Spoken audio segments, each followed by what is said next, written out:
That is the truth they will never inscribe upon the memorial stones, the truth they will never whisper in the chapels where our names are honored alongside those of our fallen brothers. The Raven Guard does not speak of what we become, they speak only of what we were and what we must do, and the silence that follows is thick enough to choke on. I am Brother Scout Kaelor Vane, and I tell you now that the transformation does not begin when the gene seed is implanted, nor when the surgery scars finally heal and you take your first steps in power armor that hums with the strength of demigods. It begins when you realize that the body you inhabit is no longer entirely yours, that something ancient and hungry has woken inside your flesh, and that the chapter you swore to serve knows exactly what is happening and will never, ever acknowledge it. I was 17 standard years when I was selected from the feral tribes of Kievar's underhives, pulled from a life of scavenging and knife fights in tunnels so dark you learned to see by sound alone. The chaplains told me I was blessed.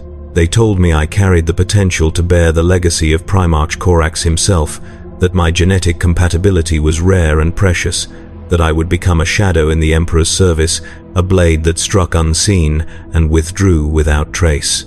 I believed them. I believed every word, even as the first surgeries began and my body was opened and rebuilt. Even as the pain became so total that I could no longer distinguish between waking and dreaming, even as the gene seed was implanted, and I felt something foreign settle into my chest, like a second heart, cold and patient and waiting. The training grounds on Deliverance were carved from black stone that absorbed light, walls that seemed to drink the glow of the few lumen strips overhead until you moved through corridors that felt less like architecture and more like the throat of some sleeping beast. We trained in near-total darkness, learning to move without sound, to read the tremors in the air that warned of enemy movement, to kill with precision that left no room for hesitation or mercy. There were 30 of us in my intake cohort. By the end of the first year, there were 18. The others did not fail. They simply stopped being compatible, their bodies rejecting the gene seed in ways that required immediate termination before the mutations became uncontrollable. I remember the first time I saw it happen. Saw a brother named Thalen convulse during a training drill, his skin rippling as though something beneath was trying to break free, his eyes rolling white as he screamed in a voice that no longer sounded human. They took him away before the screaming stopped. They told us it was the Emperor's will, that not all souls were strong enough to carry the gift of Corax, that we should honor his sacrifice and continue our training with renewed dedication. We did. We always did. But I remember the smell that lingered in the training hall afterward, something sharp and chemical and wrong, like burnt hair mixed with rotting fruit, and I remember the way the apothecaries looked at us afterward, their eyes scanning each of us with an intensity that felt less like medical concern and more like a farmer inspecting livestock for signs of disease. I passed every trial. I excelled in the shadow walks, the exercises where we moved through mock battlefields in absolute silence, eliminating targets without ever being detected. I learned to read the patterns of enemy patrols, to exploit the blind spots in their awareness, to become so still that I could stand 3 paces from a sentry and remain invisible simply by controlling my breathing and letting the darkness embrace me. The instructors praised my aptitude. They said I had the soul of a true Raven Guard, that Corax himself would have been proud to see such dedication to the craft of unseen warfare. I felt pride then, genuine and warm. The first real pride I had known since leaving the underhives, where pride was a luxury that got you killed. But there were moments, even then, when I felt something else stirring beneath that pride. It started small, almost too subtle to notice. A sharpening of my night vision that went beyond what the oculobe implants should have provided. A sensitivity to shadows that let me perceive depth and texture in darkness, so complete it should have been featureless void. I could see the grain of stone walls in rooms where my brothers fumbled blind, could track the heat signatures of living bodies through walls too thick for even our enhanced senses to penetrate. I told myself it was simply that my implants had taken especially well, that I was fortunate in my genetic compatibility, that this was the Emperor's blessing made manifest. I did not tell anyone when the shadows began to move on their own. It happened first during a night exercise in the catacombs beneath the fortress monastery, a labyrinth of tunnels that stretched for kilometers in every direction, filled with training servitors programmed to hunt us with live ammunition. We were supposed to reach the central vault without being detected or killed, a test of our stealth and tactical awareness. I was moving through a passage lit only by the faint bioluminescence of tunnel fungus when I saw a servitor approaching from the intersection ahead, its augmetic eyes sweeping the corridor in regular patterns. I pressed myself against the wall, controlling my breathing, waiting for the moment to slip past. But I did not need to wait. The shadows around me deepened, thickened, became almost tangible, and I felt myself sink into them like a man slipping beneath water. The servitor's eyes passed over me without pause, its targeting protocols finding nothing but empty stone. I stood frozen, not daring to move, not daring to breathe, feeling the darkness wrapped around me like a living cloak. When the servitor moved on, I stepped free of the shadows, and they released me reluctantly, peeling away from my skin with a sensation that was neither cold nor warm, but something outside the normal spectrum of temperature, something that made my gene seed pulse once, hard, as though in recognition. I completed the exercise in half the expected time. The instructors were pleased but confused, reviewing the picked feeds afterward and finding gaps in the recordings where I should have been visible but was not, anomalies they attributed to equipment malfunction or data corruption. I said nothing. I did not know what to say, did not have the words to describe what I had experienced, and some instinct older than my training warned me that speaking of it would be a mistake I could never undo. So I kept silent, and the changes continued. Over the following months, the shadow blending became easier, more natural, something I could invoke with barely a thought when the need arose. I began to test its limits in secret, slipping away from my brothers during rest periods to explore the deep catacombs alone, pushing myself into darker and darker spaces to see how far the ability extended. I found I could move through shadows as though they were doorways, stepping into the darkness in one location and emerging from another shadow meters away, the transition instantaneous and disorienting. I found I could compress my form, flattening myself against surfaces until I became nearly two-dimensional, a silhouette pressed into the stone that could slide along walls and floors without sound or substance.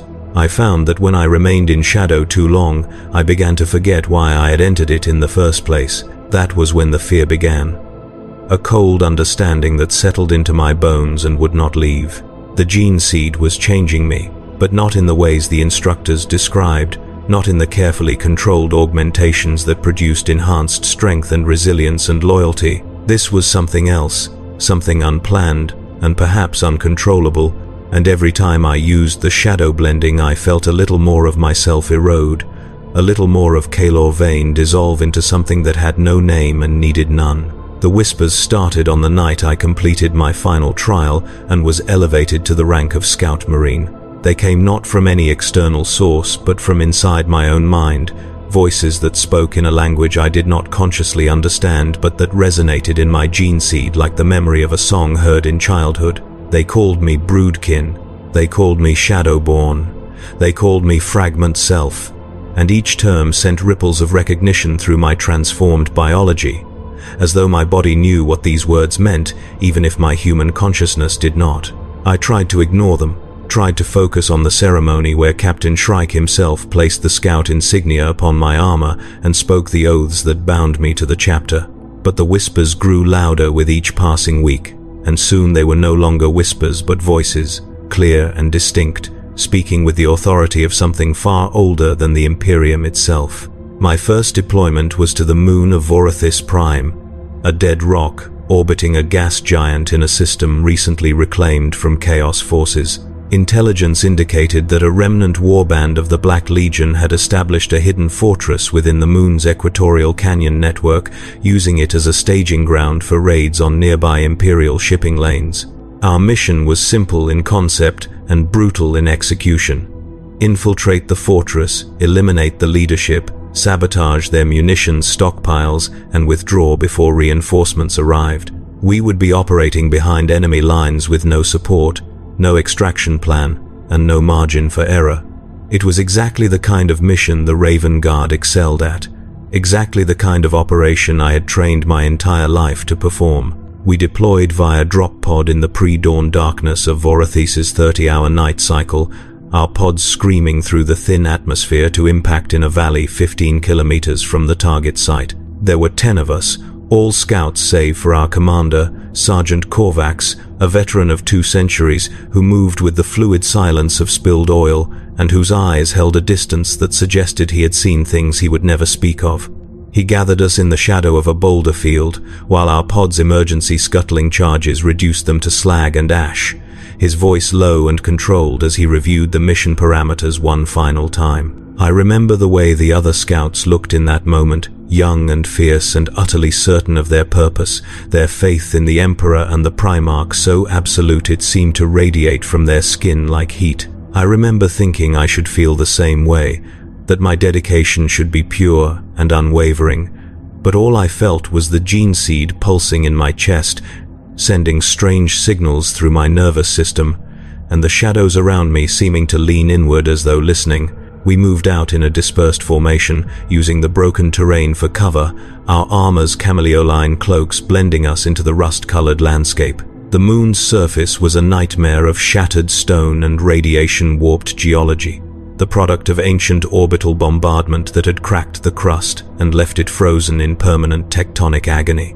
The canyons were deep enough to swallow Imperial Titans whole, their walls striated with mineral deposits that glowed faintly in the darkness, creating enough ambient light to navigate by, but not enough to be seen from above. We traveled in silence, communicating only through hand signals and vox clicks, each step calculated to avoid loose stone and unstable ground. Sergeant Corvax set a brutal pace, pushing us hard despite the rough terrain, and I found myself falling into a rhythm that felt less like running and more like flowing, my body moving with an efficiency that bypassed conscious thought.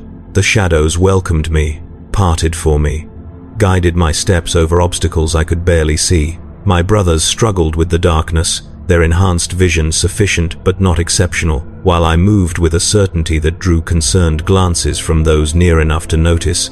We reached the canyon rim as the first thermal signatures appeared on our auspexes, heat blooms indicating enemy patrol patterns along the fortress perimeter. Sergeant Corvax called for a halt, and we spent the next 3 hours observing the enemy movements, mapping their routes and timing their rotations, looking for gaps in their coverage that we could exploit. The Black Legion sentries were disciplined, their patrols overlapping with precision that suggested veteran leadership, but even the best patrol pattern had weaknesses if you watched long enough. I found myself staring at the fortress itself, a brutal structure of black stone and corroded metal that seemed to grow from the canyon walls like a tumor, its architecture twisted in ways that offended the eye and suggested geometries that should not exist in normal space. Chaos corruption had marked the stone, warping it into shapes that writhed at the edge of perception, and I could feel the gene seed in my chest, reacting to the proximity of the enemy, sending pulses of anger and hunger through my system that made my hands shake. The rage came without warning. One moment I was crouched beside my brothers, observing the enemy with professional detachment, and the next I was fighting the overwhelming urge to leap down into the canyon and tear through the sentries with my bare hands, to paint the stone red and feel bones snap between my fingers. The fury was absolute and primal, something that bypassed all my training and discipline, and it took every ounce of willpower I possessed to remain still, to keep my breathing controlled, to prevent the howl building in my throat from escaping. Sergeant Corvax's hand landed on my shoulder, heavy and grounding, and when I turned to look at him I saw recognition in his eyes, an understanding that chilled me more thoroughly than the rage had heated me. He knew what was happening to me, had perhaps seen it happen to others, and the slight nod he gave me was not reassurance but acknowledgement, a wordless communication that said we would speak of this never, that I would learn to control it or I would die, and that either outcome was acceptable to the chapter. The rage subsided slowly, leaving me shaking and cold, my gene seed settling back into its regular rhythm like a beast returning to sleep. We descended into the canyon 2 hours before dawn, using a narrow chimney formation that required us to climb down in single file, our movements painstakingly slow to avoid dislodging stones that would alert the enemy below. The descent took 40 minutes, 40 minutes of controlled breathing and precise handholds. 40 minutes during which I felt the shadows deepening around me again, felt them sliding over my skin like oil, felt them whispering that I could simply step into the darkness and fall through it rather than climb, that the void would catch me if I trusted it enough. I did not trust it. I did not trust anything anymore. We reached the canyon floor in the dead space between patrol rotations, a 6-minute window that required perfect timing and left no room for error. Sergeant Corvax led us directly toward the fortress walls, moving in a low crouch that kept us below the sightlines of the wall-mounted surveyors. The stone beneath our feet was smooth and cold, worn by centuries of wind and sand until it felt almost glassy, and our footsteps made no sound despite the weight of our armor and gear. The fortress entrance was a narrow sally port, reinforced with ceramite plating and guarded by 2 Chaos Space Marines in ancient power armor bearing the 8-pointed star. They stood motionless, their helms tracking back and forth in regular sweeps, their bolters held at ready positions that could be brought to bear in fractions of a second. Standard doctrine would require us to eliminate the sentries before proceeding, but standard doctrine assumed the sentries could see us coming. Sergeant Corvax signaled for stealth elimination, designating me and another scout named Varan to approach and neutralize the guards with combat knives. Varan moved first, his camelioline cloak rippling as he inched forward, each movement glacially slow and perfectly controlled. I followed 5 paces behind, feeling the shadows gathering around me again, feeling them eager and hungry, and I realized with a start that I was not moving through normal space anymore, but through some layer of reality that existed adjacent to it, a realm of darkness where distance and solidity were negotiable concepts.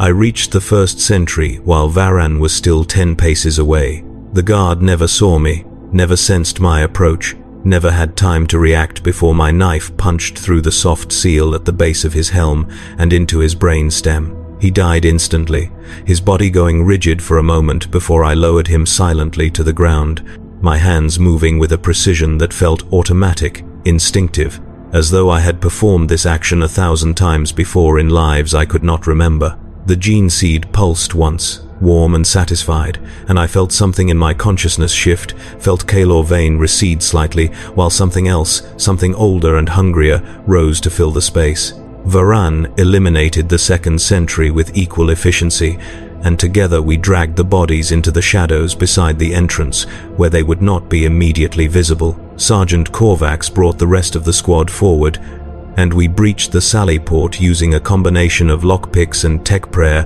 that bypassed the fortress's security systems without triggering alarms. The door swung open on well-oiled hinges, revealing a corridor that descended into the fortress depths, its walls carved with blasphemous symbols that seemed to writhe in the dim light. We entered the fortress, and I felt the gene seed pulse again, harder this time, as though responding to the proximity of chaos taint. The corridor was narrow and cramped, forcing us to move in single file, our weapons held at low ready as we advanced deeper into enemy territory. The air was thick with the smell of incense and decay, with underlying notes of something chemical and sharp that burned the back of my throat.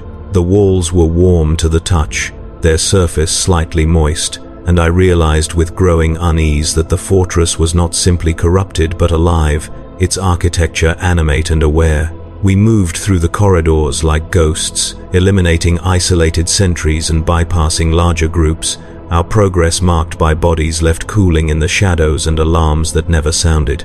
The fortress interior was a labyrinth of intersecting passages and chambers, its layout defying logic and geometry. Rooms that should have been adjacent, separated by impossible distances, corridors that curved back on themselves without completing circles. Sergeant Corvax navigated by instinct and experience, never hesitating at intersections, always choosing the path that led deeper, always moving toward the fortress heart, where intelligence suggested the command structure resided. I was beginning to understand that my transformation was not unique. Brother Varan moved with a fluidity that suggested his bones were no longer entirely solid, his joints bending at angles that should have been impossible, his spine flexing in ways that allowed him to compress his body into spaces too small for a normal human. Brother Jeketh had developed a talent for mimicry that extended beyond voice. His features subtly shifting to echo the appearance of those he observed, his skin tone and facial structure becoming mutable. Brother Drask no longer seemed to breathe in any conventional sense, his chest unnaturally still, his presence creating dead zones in the air, where sound did not propagate correctly. We were all changing, all mutating in ways that enhanced our abilities while eroding our humanity. And Sergeant Corvax moved among us with the calm acceptance of someone who had seen this transformation play out countless times before. He offered no explanation, no reassurance, no acknowledgement that anything unusual was occurring. He simply led us deeper into the fortress, his silence more communicative than any speech could have been. The first sign of serious resistance came when we reached the ritual chamber. It was a vast space carved from the living rock, its ceiling lost in shadows that seemed to extend upward forever, its floor covered in a complex mandala of dried blood and crushed bone. At the center of the chamber stood a massive altar built from welded armor plates and human remains, and upon that altar lay something that might once have been a man, but had been transformed into a living conduit for warp energy. His body swollen and distorted, his skin split in places to reveal pulsing organs that glowed with unnatural light. Around the altar stood 13 sorcerers in robes bearing the symbols of Tsentia, their chanting creating harmonics that resonated in the gene seed and made concentration nearly impossible. Sergeant Corvax signaled for immediate withdrawal, recognizing that we had stumbled into something far beyond our mission parameters, but it was already too late. The sorcerers had sensed our presence, their chanting reaching a crescendo that shattered the shadows we had been using for concealment, and suddenly we were exposed and surrounded, warp fire blooming in the hands of our enemies as they turned to face us with expressions of malicious joy. The rage returned, overwhelming and absolute. I felt my consciousness fracture, felt Kalor veins splinter into fragments as something else surged up from the depths of my gene seed, something that knew only hunger and violence and the need to kill. I remember throwing myself toward the nearest sorcerer, my knife forgotten, my hands extended like claws, and I remember the sensation of tearing through his robes and into the flesh beneath, feeling his ribs crack under my fingers, feeling the hot rush of blood that tasted like copper and ash.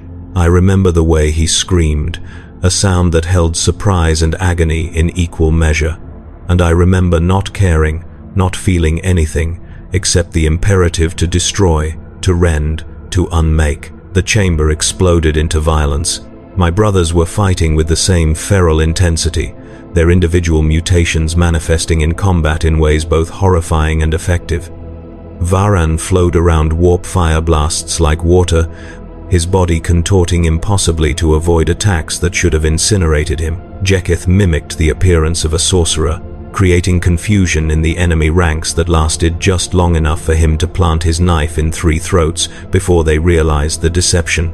Drask moved through the enemy formation without breathing, without sound, killing with mechanical efficiency that left bodies cooling in his wake. Sergeant Corvax fought with the controlled precision of a master, his bolt pistol barking measured shots that found weak points in the sorcerer's defenses, but even he could not entirely suppress the changes that had claimed him over his long service.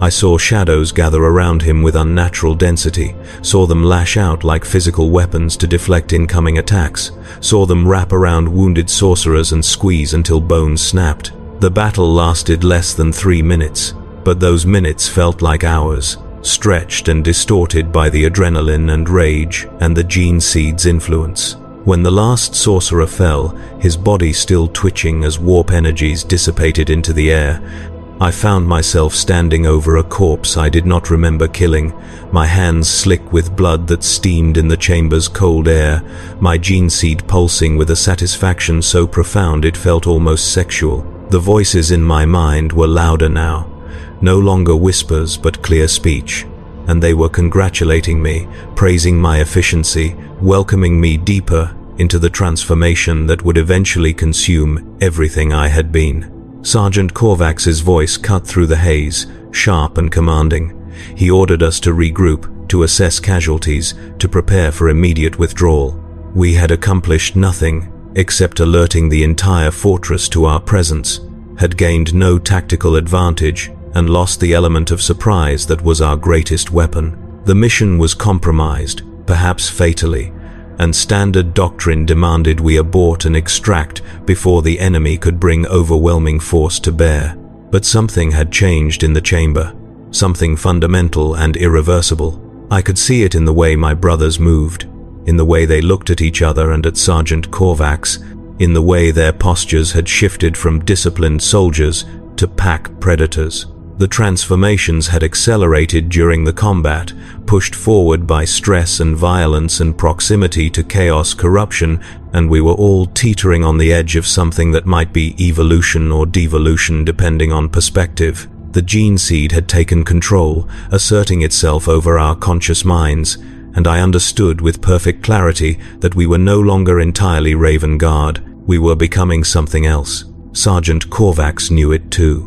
I saw the recognition in his eyes, saw the calculation as he weighed our combat effectiveness against our psychological stability, saw him reach the conclusion that we were still useful, still capable of completing the mission despite the changes, or perhaps because of them. He gave the order to advance, to push deeper into the fortress, to complete our objective regardless of the cost, and we obeyed because obedience was still hardwired into our training, even if everything else was becoming negotiable. We left the ritual chamber through the far exit, moving faster now, no longer bothering with stealth, because the fortress was fully alert and stealth was meaningless.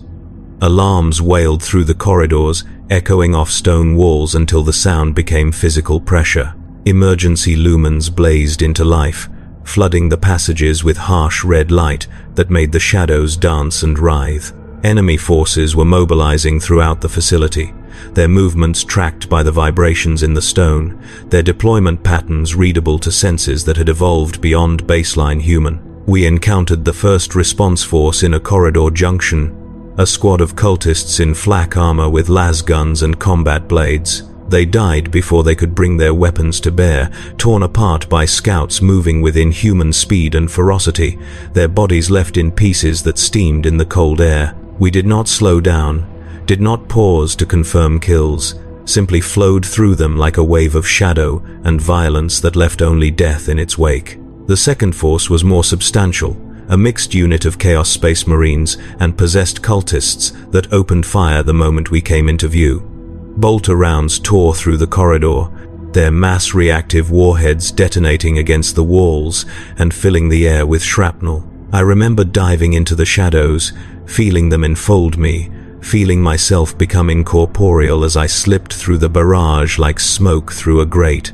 I emerged behind the enemy line, already moving, my knife finding the weak points in armor seals with precision that suggested I had studied these particular patterns for years. Brother Varron wrapped himself around a Chaos Marine like a serpent, his arms and legs impossibly elongated, his grip strong enough to crush ceramite. Brother Jeketh mimicked the voice of an enemy commander, issuing contradictory orders that caused confusion and friendly fire. Brother Drask killed without breathing, without making any sound whatsoever, his presence creating zones of silence that spread through the enemy formation like a contagion. We were magnificent and monstrous in equal measure. Sergeant Corvax fought at the formation center, his movements still precise and controlled but no longer entirely human, shadows flowing from his armor like liquid night, his eyes burning with cold fire that had nothing to do with his helmet's optical systems. He had become something ancient and terrible, something that carried the legacy of Corax but also something older, something that predated the Imperium and perhaps predated the species itself. We carved through the enemy forces with losses that should have been impossible, advancing deeper into the fortress despite escalating resistance, driven by gene seed imperatives that overrode pain and fear and rational tactical assessment. The mission objective ceased to matter, the orders ceased to matter. All that mattered was the movement forward, the killing, the transformation that was accelerating with every drop of blood spilled. The Fortress Command Center was located in a chamber at the structure's core, accessible only through a heavily fortified corridor guarded by automated defenses and elite warriors. We approached it in a formation that had ceased to resemble any standard Raven Guard tactical doctrine, moving as a pack rather than a squad, our individual movements coordinating through some instinct that bypassed Vox communication. The automated turrets opened fire as we entered their range, their targeting systems tracking multiple contacts but struggling to lock onto targets that moved through shadows and between spaces. I felt myself dissolving again, felt my physical form becoming less solid, less defined, and I slipped through the kill zone like wind through branches.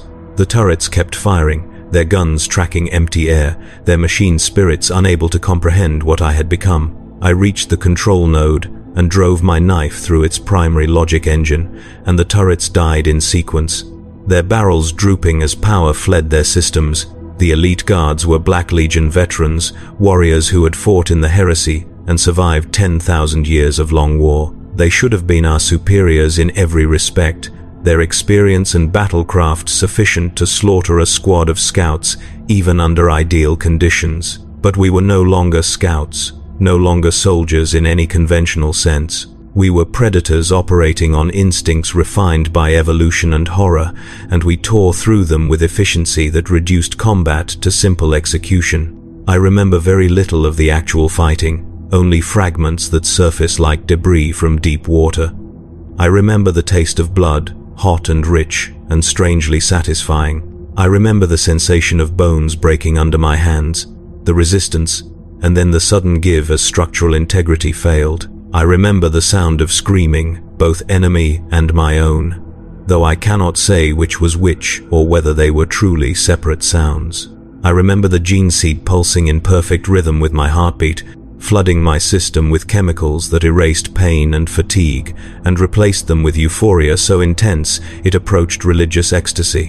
When consciousness returned fully, I was standing in the command center, surrounded by corpses, my armor painted with blood and other fluids I could not identify. My brothers were in similar condition, their forms still subtly wrong, their postures suggesting predators rather than soldiers. Sergeant Corvax stood before the command throne, staring at the enemy commander's body with an expression I could not read. The mission was complete. We had eliminated the Black Legion leadership, had destroyed their communications array, had sabotaged their ammunition stockpiles with demolition charges set on delayed timers. In 3 hours, the fortress would be rendered inoperable, its strategic value reduced to zero, and the Imperium's shipping lanes would be secure for another campaign cycle.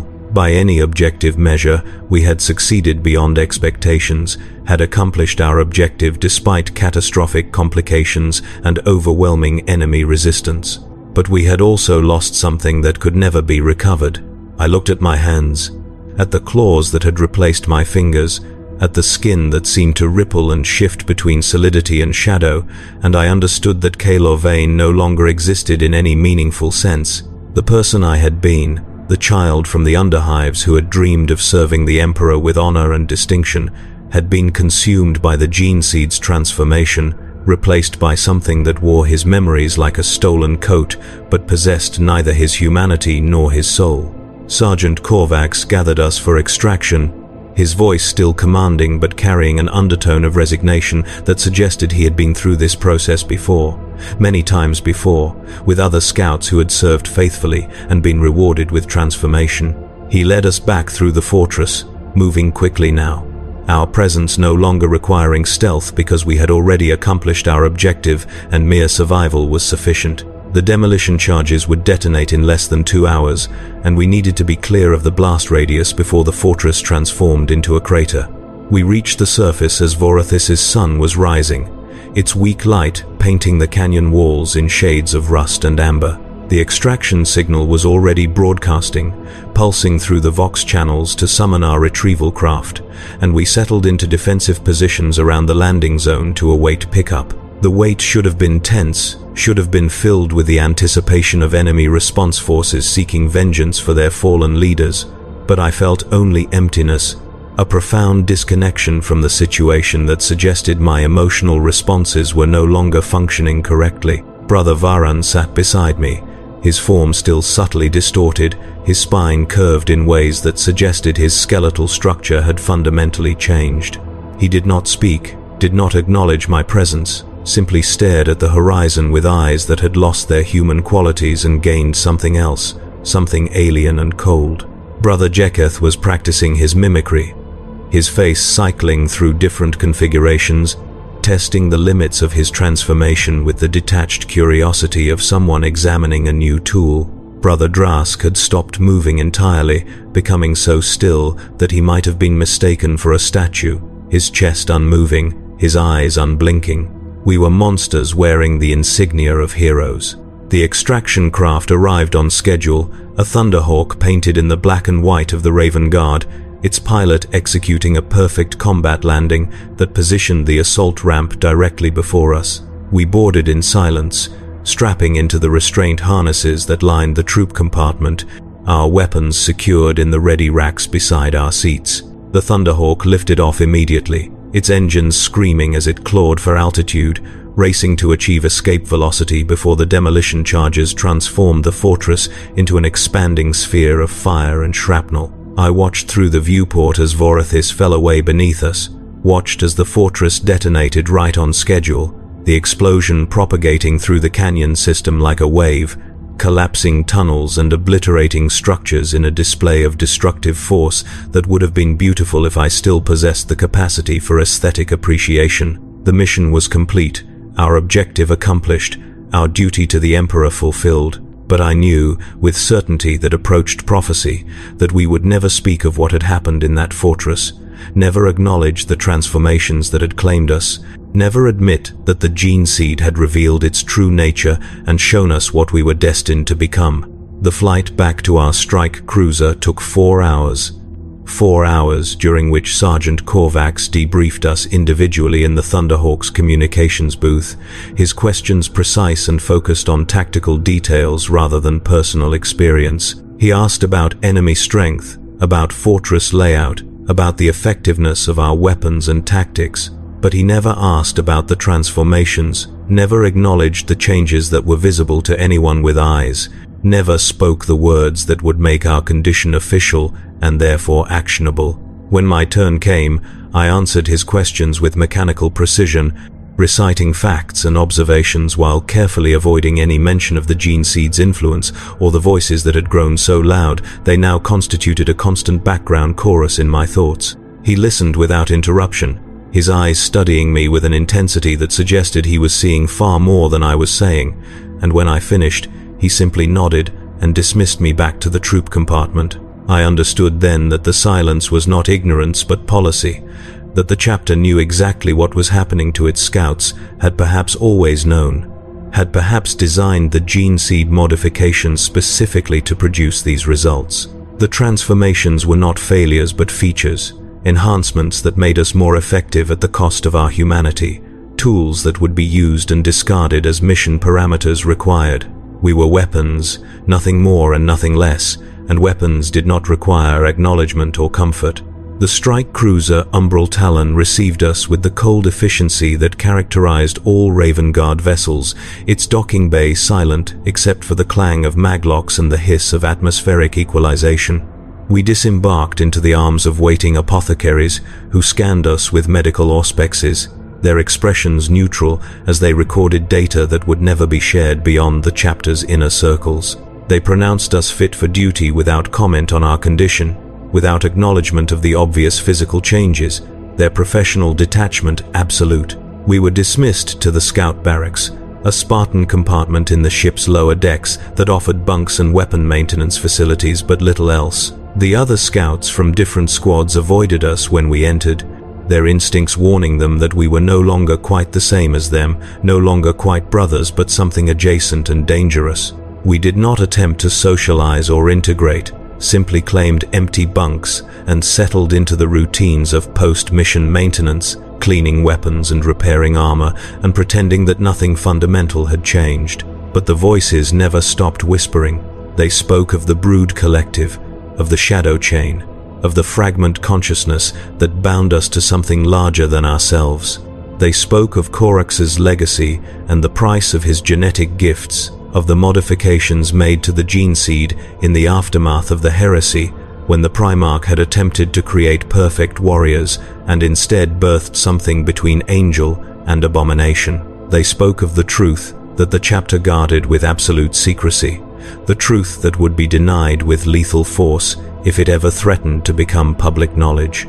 The truth was that we were not being enhanced but replaced, our individual identities slowly erased by the gene seed's influence, until what remained was an empty vessel filled with programmed responses and predatory instinct. The truth was that the Raven Guard had discovered how to create soldiers who could operate in conditions that would break normal space marines, who could infiltrate and kill without hesitation or mercy or moral complexity, but the cost was the complete sacrifice of the individuals who bore the gene seed. The truth was that Kaelor Vane was already dead, had died the moment the transformation began, and what walked around wearing his body was something else.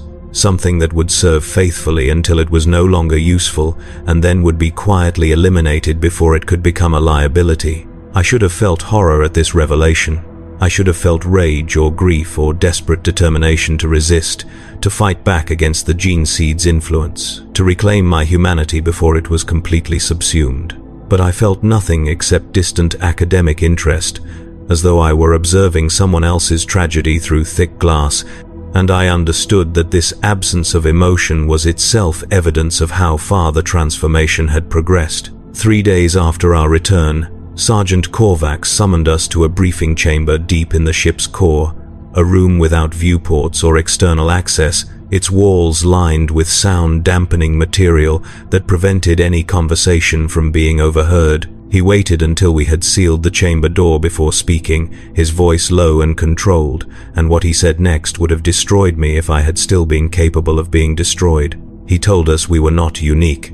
He told us that every scout who survived the initial gene seed implantation underwent similar transformations, that the changes we experienced were expected and documented, that the Raven Guard had been producing warriors like us for 10,000 years in an unbroken chain of genetic modification and psychological erosion. He told us that the chapter maintained entire companies of transformed scouts, warriors who operated in the deepest shadows and undertook missions too dark to be acknowledged even by Space Marine standards. He told us that we would join those companies, would serve in operations where success was measured not by victory but by acceptable losses, where our lives were resources to be expended rather than brothers to be valued. He told us that we would never be permitted to advance beyond scout rank, that the transformation made us unsuitable for the additional surgeries required to become full battle brothers, that we would remain scouts until we died or became too unstable to be useful. He told us this was an honor. He told us that we carried Corax's true legacy, that we were the weapon the Primarch had intended to create before his vision was compromised by those who could not understand his genius. He told us we should be proud to serve in this capacity, that our sacrifice was meaningful, that our names would be remembered even if our deeds could never be recorded. He told us all of this in a tone that suggested he had delivered this speech countless times before, to countless other scouts who had stood in this same chamber and heard these same words and made these same choices. The choice was simple: accept the transformation and continue to serve, or resist and be eliminated as a threat to chapter security. It was not really a choice at all. I looked at my brothers, at Varan and Jeketh and Drask, and I saw the same resignation in their eyes that I felt in my own chest. We had become something that could not be allowed to exist outside the chapter's control, had gained abilities that would mark us as mutants and heretics if discovered by the Inquisition, had crossed a threshold that made integration with normal humanity impossible. The only path forward was service, continued service until death or madness claimed us, and the chapter would use us thoroughly before either outcome was permitted. We accepted. What else could we do? The years that followed blurred together into an endless sequence of deployments and operations, each mission darker than the last, each objective more morally complex than baseline scouts would have been trusted to handle. We eliminated Imperial officials whose loyalty had wavered, assassinated Inquisitors who had grown too curious about the Raven Guard's methods, sabotaged rival chapters' operations when political considerations demanded it. We operated in the spaces between official records, ghosts who accomplished necessary tasks and then dissolved back into shadow before questions could be asked. The transformations continued, deepening with each mission, each act of violence feeding the gene seed and accelerating the changes. I lost the ability to perceive color, my vision shifting into a spectrum that existed somewhere between normal sight and something else, a realm where darkness had texture and shadow carried weight. My hearing extended beyond normal acoustic ranges, picking up vibrations and pressures that normal humans could not detect, until silence became a cacophony of information. My sense of touch degraded, pain and pleasure becoming indistinguishable sensations that barely registered against the gene seed's constant background radiation. I forgot what I had looked like before the transformation. I forgot the names of my family, forgotten faces from the underhives whose voices had once meant something but now carried no emotional weight whatsoever. I forgot what food tasted like, what rest felt like, what it meant to experience simple human joy. I forgot Kalor Vane piece by piece, memory by memory, until what remained was a collection of facts about a person who no longer existed in any meaningful sense. The voices that had once whispered became my constant companions, speaking with clarity that eventually surpassed my own internal monologue. They guided me through missions, suggesting tactics and approaches that I would not have considered consciously, their ancient knowledge surpassing anything the chapter's training had provided. They comforted me when the isolation became too profound, reminding me that I was part of something larger, that my individual suffering was meaningless compared to the collective purpose. They lied, of course, but I no longer possessed the capacity to recognize deception. The final mission came without warning, without preparation, without any suggestion that it would be different from the dozens that had preceded it. We were deployed to a forge world in the Segmentum Tempestus, tasked with eliminating a tech priest Magos who had begun experimenting with xenotech in violation of the Mechanicus's most sacred prohibitions: standard infiltration, standard assassination, standard extraction. The kind of operation we had performed so many times it should have been routine, but something was different this time. Something fundamental that I could not quite identify until we were already committed. The Forge world's name was Metallica Secundus, a factory planet whose surface had been entirely covered by industrial complexes that stretched from pole to pole, their smokestacks pumping toxic waste into an atmosphere too thick to breathe without filtration. We infiltrated through a waste recycling system, swimming through rivers of industrial effluent that would have killed baseline humans in seconds, but merely corroded our armor and made tracking difficult. The Magos maintained laboratories in the planet's core, research facilities buried beneath kilometers of machinery and molten metal, and our route took us through maintenance tunnels that had not been inspected in centuries. The descent took 3 days. 3 days of crawling through ducts barely wide enough to accommodate our armor. 3 days of heat that approached lethal limits even for enhanced physiology. 3 days of isolation broken only by vox clicks that confirmed we were still alive and mobile. I felt the gene seed responding to the stress, felt it pushing new changes through my system, felt my body adapting in real time to conditions that should have been impossible to survive. By the time we reached the laboratory level, I was no longer entirely solid. My body had become something between flesh and shadow, my physical form existing in multiple states simultaneously, able to pass through solid matter when concentration was sufficient. The other members of my squad had undergone similar changes, their transformations tailored to the mission's specific requirements in ways that suggested the gene seed possessed intelligence and intentionality beyond mere biological programming. We infiltrated the laboratory complex during a shift change, slipping through security cordons that should have been impenetrable, moving through spaces that normal intruders could never access. The Magos maintained dozens of research chambers, each dedicated to different xenotech projects, each containing artifacts and specimens that would have warranted immediate exterminatus if their existence became known to the Ordo Xenos. We found the Magos in his primary laboratory, a vast chamber filled with containment fields holding objects that hurt to look at directly, their geometries existing outside normal three-dimensional space. He was not alone. A delegation of Eldar stood with him, their alien forms elegant and terrible, their presence suggesting cooperation that transcended mere technological exchange and entered the realm of active alliance. This was heresy beyond measure. This was treason that implicated not just one tech priest but potentially entire Forge World leadership structures. Corruption that could spread throughout the Mechanicus, if not contained immediately and absolutely.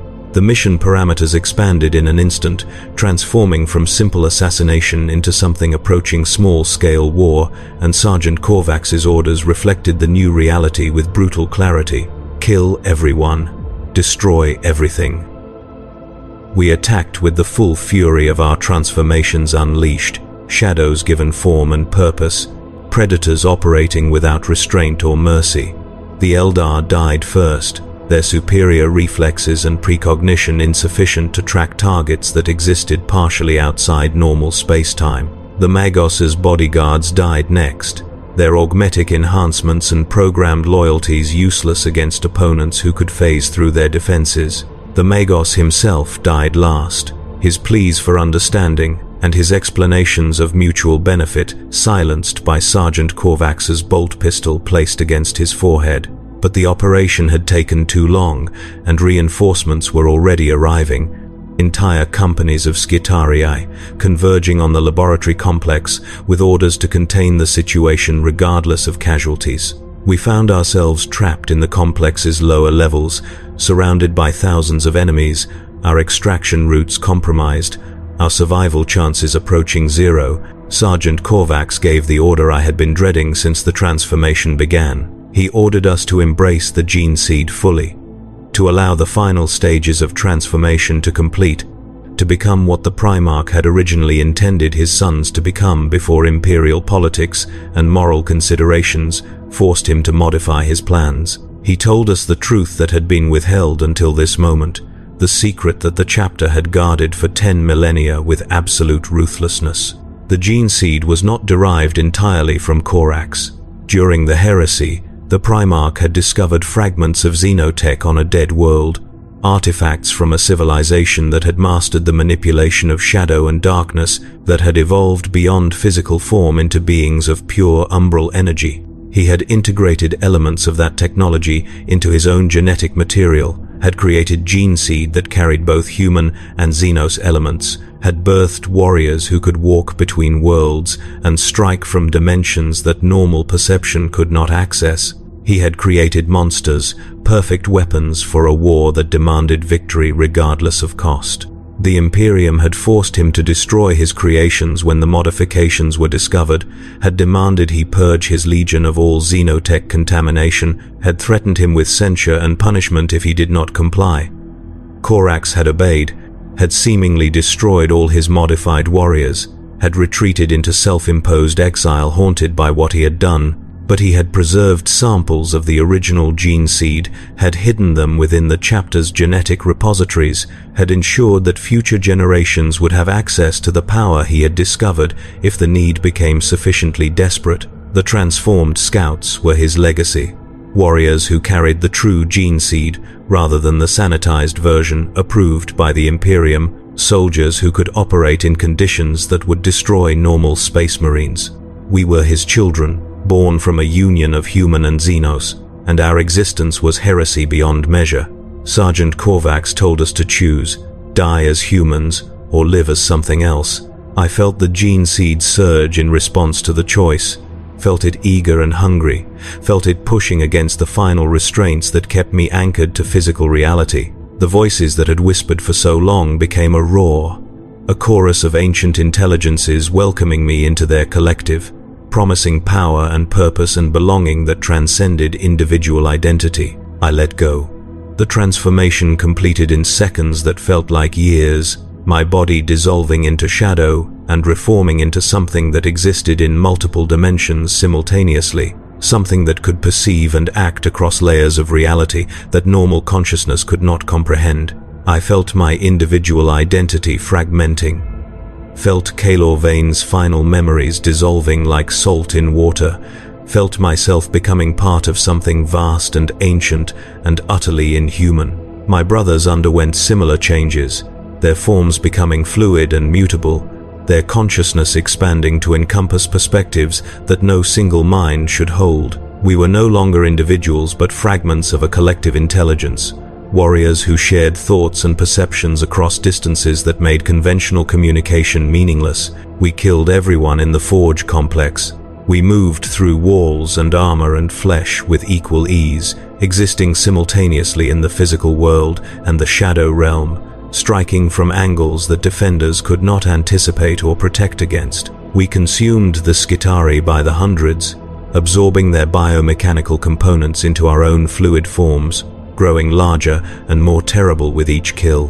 We destroyed the Xenotech artifacts, not through demolition but through incorporation, taking their exotic technologies into ourselves and making them part of our expanding capabilities. We became the catastrophe that the Mechanicus would spend centuries trying to explain away, the incident that would be classified under 17 different security protocols and eventually attributed to warp manifestation rather than Imperial forces. When the killing finally stopped, when the last defender had fallen and the last laboratory had been scoured, I found myself standing in a chamber I did not remember entering, surrounded by corpses I did not remember creating. My body had stabilized into a form that approximated human shape, but deviated in countless subtle ways.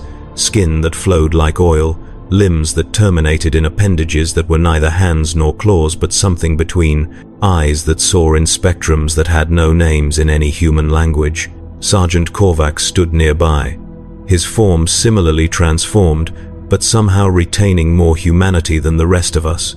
His consciousness strong enough to maintain individual identity despite the collective's pull. He was looking at me with an expression I could not read, and when he spoke, his voice carried harmonics that suggested he was speaking simultaneously in physical sound and some other medium I could perceive but not describe. He told me I had done well. He told me the mission was complete, the heresy contained, the chapter's secrets preserved. He told me I would be rewarded for my service, that my name would be recorded in the hidden annals where the chapter chronicled its most effective weapons. He told me I had proven myself worthy of the gene seed's true gifts, that I had become what Corax had always intended his sons to become. He told me I would never be permitted to return to normal service, that my transformation was too complete to be reversed, that I would serve henceforth in the most secret of the chapter's brotherhoods, operating in missions too dark to be acknowledged even within the Raven Guard's already secretive structure. He told me I would live forever, my consciousness preserved within the Shadow Collective, even as my physical form eventually degraded, my knowledge and experience passed down to future generations of transformed scouts who would carry on the work I had begun. He told me this was the greatest honor the chapter could bestow. I understood then that there was no escape, no possibility of redemption or return, no hope of ever reclaiming the humanity I had sacrificed. I was a weapon now, nothing more. A tool whose purpose was killing and whose reward was continued existence in service of that purpose. The person I had been, the child from the underhives who had dreamed of serving with honor, was so completely erased that I could barely remember what those concepts had meant. But I also understood something Sergeant Corvax had not said, something the voices in the Shadow Collective whispered with cold certainty. This was not unique to the Raven Guard. Every chapter maintained similar secrets, similar genetic modifications that pushed Space Marines beyond humanity and into territories that the Imperium would classify as mutation or corruption if discovered. The blood drinking of the Blood Angels, the skin wearing of the Space Wolves, the flesh crafting of the Iron Hands. These were not aberrations but features, intentional modifications that made the Adeptus Astartes more effective at the cost of their humanity. We were all monsters, every one of us, and the Imperium's survival depended on never acknowledging that truth. The extraction came days later, a heavily modified transport that could navigate the Shadow Realm and retrieve us from locations that conventional craft could not access. We boarded in silence, our transformed bodies settling into restraint systems designed for beings that did not quite conform to physical laws. The ship departed without fanfare, without celebration, without any acknowledgement of what we had accomplished or what we had become. I found a viewport and watched Metallica Secundus fall away beneath us, watched the planet shrink into insignificance against the void's vast darkness, and I felt nothing. No relief at survival, no grief for what had been lost, no anticipation of what awaited. Just emptiness, profound and absolute, the absence where emotion and identity and humanity had once resided. The voices told me this was freedom. They told me I had transcended the limitations of individual consciousness, had evolved beyond the crude boundaries of flesh and self, had become part of something greater and more enduring than any single life could be. They told me I should celebrate this liberation, should embrace my new existence without regret or hesitation. But somewhere in the depths of the Shadow Collective, in a space so remote and fragmented that it barely qualified as consciousness, a tiny fragment of Kaelor Vane remained. It could not speak, could not act, could only observe and remember and grieve for everything that had been lost.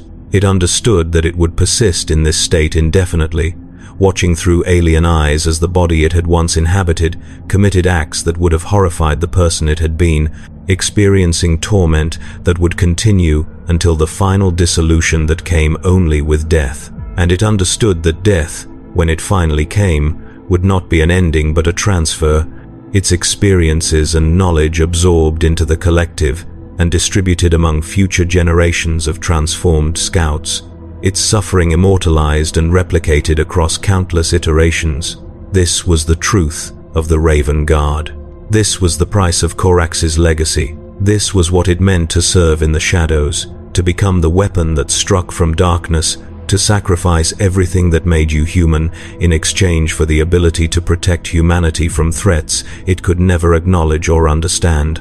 We returned to the strike cruiser Umbral Talon, returned to duties and missions and operations that blurred together into endless repetition. I lost track of time, lost the ability to distinguish one deployment from another, lost any sense of progression or purpose beyond the immediate imperative to kill and survive and kill again. The chapter used us without hesitation, deployed us to situations too toxic for regular forces, spent our lives with the casual efficiency of someone expending ammunition. Some of my brothers were lost in combat, their physical forms destroyed beyond the gene seed's ability to regenerate, their consciousness fragments absorbed into the collective where they would persist as memories and tactical knowledge. Others succumbed to instability, their transformations progressing beyond controllable parameters, requiring termination before they could become threats to chapter security.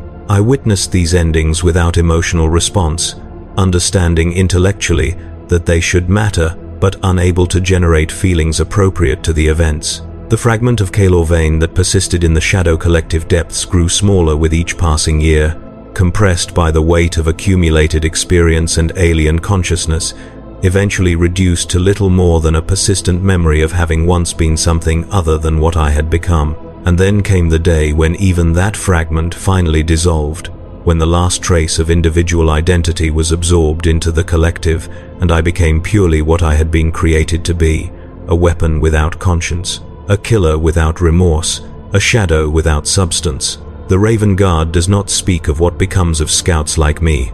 We exist in classified records accessible only to the chapter's highest leadership, our names recorded in hidden archives that will never be opened, our deeds attributed to other units or filed under security classifications that ensure they will never be reviewed.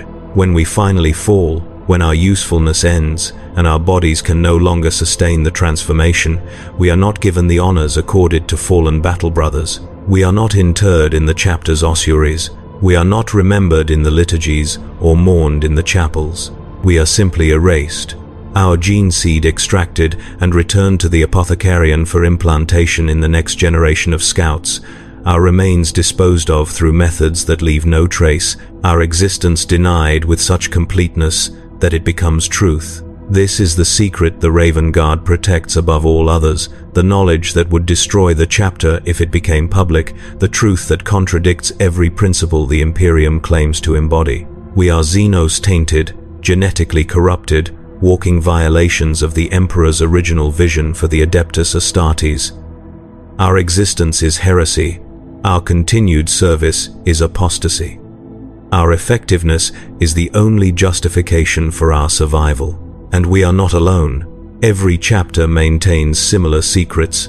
carries similar contaminations, harbors similar monsters in its ranks. The Imperium's survival depends on weapons it can never acknowledge, on soldiers who have transcended humanity and become something that exists in the spaces between heroism and abomination. We are the price of victory in a galaxy where victory requires sacrifices that cannot be named. I tell you this now because I am finally dying. My physical form degraded beyond recovery. My consciousness fragmenting as the Shadow Collective prepares to absorb what remains. In the final moments before dissolution, the voices have granted me one last gift. The clarity to understand what has been done to me, the ability to see my transformation with perspective unclouded by the gene seed's influence. I understand now that there was never a choice, never a moment when I could have resisted or refused, never a possibility of maintaining my humanity against forces that had been refined over 10,000 years, specifically to overcome such resistance. From the moment I was selected from the underhives, I was already lost, already condemned to become what I became, already reduced to resource and weapon and expendable asset. But I also understand that my sacrifice, and the sacrifices of countless others like me, has meaning despite its horror. The missions we accomplished, the threats we eliminated, the secrets we protected have preserved the Imperium through crises that would have destroyed it otherwise. We are the price humanity pays for survival, the cost that must be paid but can never be acknowledged. This is not redemption. This is not justification. This is simply truth, cold and absolute and unforgiving. I was Kalor Vane, child of the Underhives, scout of the Raven Guard, bearer of Corax's true legacy. I served with everything I possessed, gave everything I was, and became something that could never be forgiven, even if forgiveness were possible. My name will be forgotten, my deeds unrecorded, my existence denied, but the work I did will echo through generations in ways both visible and hidden. This is what it means to be Raven Guard. This is what it means to serve in the shadows. This is the twisted life we lead, and the twisted death that claims us, and the twisted immortality that persists afterward in forms that bear no resemblance to the people we once were. The darkness is rising now, the Shadow Collective pulling me inward, the final dissolution beginning. The voices are welcoming me home, promising rest and integration and purpose that transcends individual suffering. They are lying, but I no longer possess the capacity to care. Somewhere in the black spaces between stars, other scouts are beginning their transformation, experiencing the same progression I endured, making the same choices I made, becoming the same weapons I became. They will never know my name, will never hear this testament, will never understand what awaits them at the end of service, and that is how it must be. The Raven Guard protects its secrets absolutely, and we are the darkest secret of all.